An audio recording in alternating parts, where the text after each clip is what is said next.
purpose of today's briefing is to reflect on the crime trends and present the KwaZulu-Natal turnaround strategy to combat crime in our province.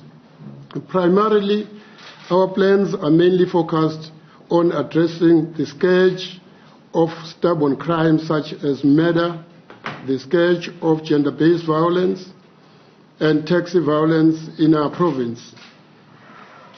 Our response plan is in line with our service delivery agreement and that of collectively building a crime-free province, as outlined in the budget presentation that I have actually made in June this year. Ladies and gentlemen, we are aware that annual crime statistics presented by Minister Bheki Ntuli last month revealed that KZN is a leading province in terms of different crimes. This concerns us, and it does concern the KZN government, more so myself, because it is my line function that I try as much as I can to work with all stakeholders to try and combat crime. We also welcome the directive by the Minister Ntuli that now the stats is going to be released quarterly, so that we are able to be in line with the prompt reporting of statistics in the country.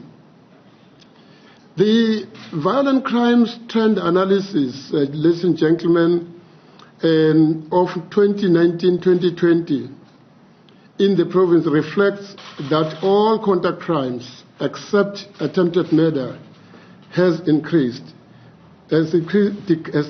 marginally in the latest reporting period.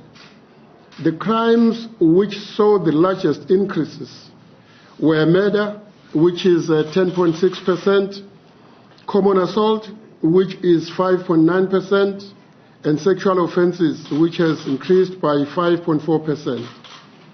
KZN also recorded additional 3,649 counts of contact crimes. The fact that violence crimes such as heinous act of murder, bodily harm have increased means that we must intensify our efforts to rid our society of all forms of criminality. It cannot be a business as usual, ladies and gentlemen, when our province is leading in various crimes category. As such, I have directed police management to invest all necessary resources to make sure that we eradicate crime in our society.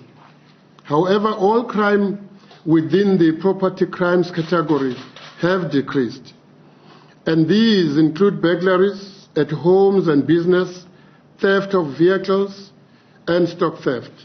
Whilst we welcome the improvement in the property crimes category, there is still a greater need for strengthening collaboration between police and community to fight back the criminals and eliminate violent crimes in our society. We have directed that all wards, local municipality, up to the district level, must have their district crime fighting strategy. Importantly, our main task is to improve relations between communities and the police so that collectively we squeeze the space for criminals. We also want to sharpen community intelligence in the fight against crime so that they themselves can play a significant role in liberating their townships and their villages. They must claim what belongs to them back from the dangerous and brutal criminals who are terrorizing communities. Contact crimes, ladies and gentlemen, contact crime as a total had decreased between 2013 and 2018, but has risen in the last 2 years. Murder, the latest figure is 4,859 murders. And this is 10% 10% increase in our province. An increase of 464 murder. Murder has increased year on year in KZN for 5 consecutive periods. The present figures is the highest murder figure in the last 10 years. The problematic areas in respect of murder are where we are today, which is Inanda, Umlazi, places like Mpumalanga, KwaMashui, Marion Hill, Katomena, Eskaleni, Everelem, and Kwatabega. Analysis conducted by SEPS has indicated that murders occur mainly over weekends, with alcohol and drug continuously playing a major role in these incidents. Our youth feature prominently in incidents of both victim and perpetrators. Slightly more murders are committed with firearms than the sharp objects. So that means firearms are all over the show in our province. The high prevalence of murder cases in the province is owing to the fact that we have many firearms that are in the wrong hands. We also have experienced police killings in our province. And ladies and gentlemen, we are deeply disturbed by the fact that KwaZulu-Natal recorded highest number of murders of members of police that have been murdered in the country, with 10 officers killed off duty, while 7 of them were killed whilst on duty.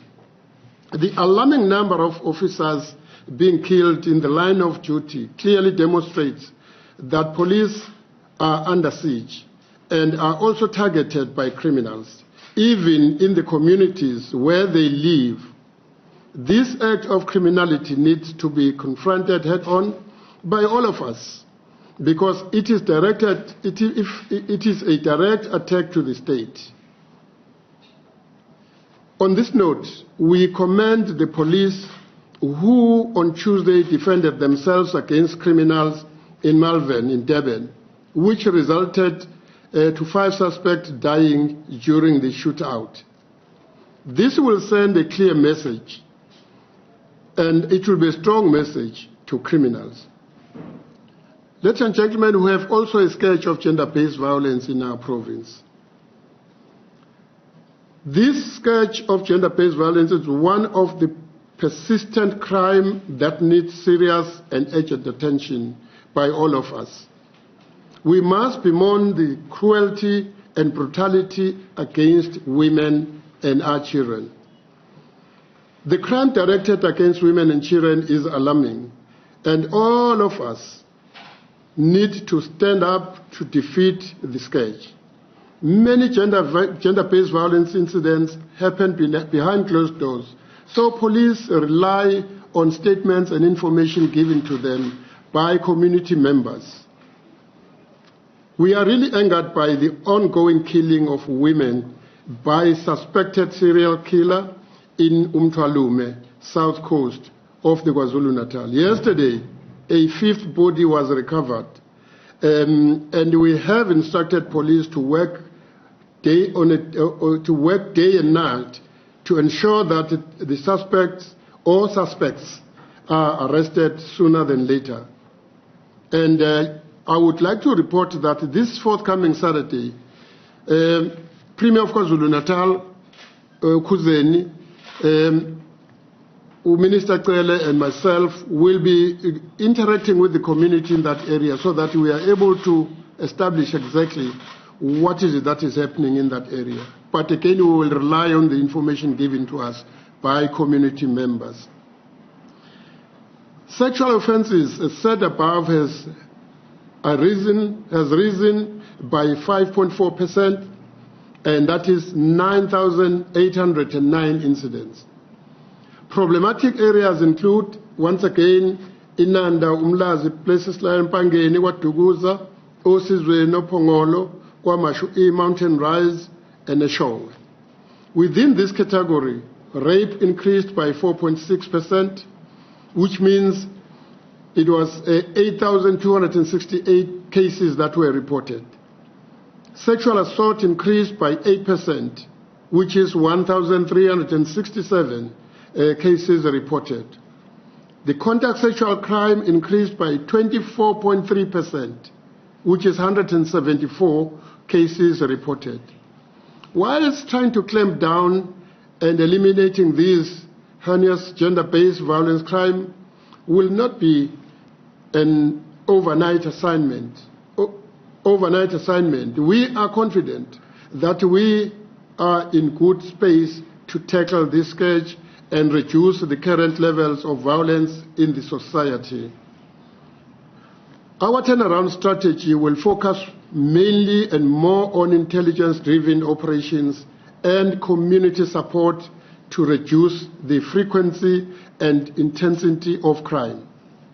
As part of the strategy, we are going to unleash a provincial campaign against serious crimes, and gender-based violence will also feature strongly in the provincial campaign dubbed Operation Vala. The aim of this campaign is to intensify the departmental crime prevention strategy and tactics.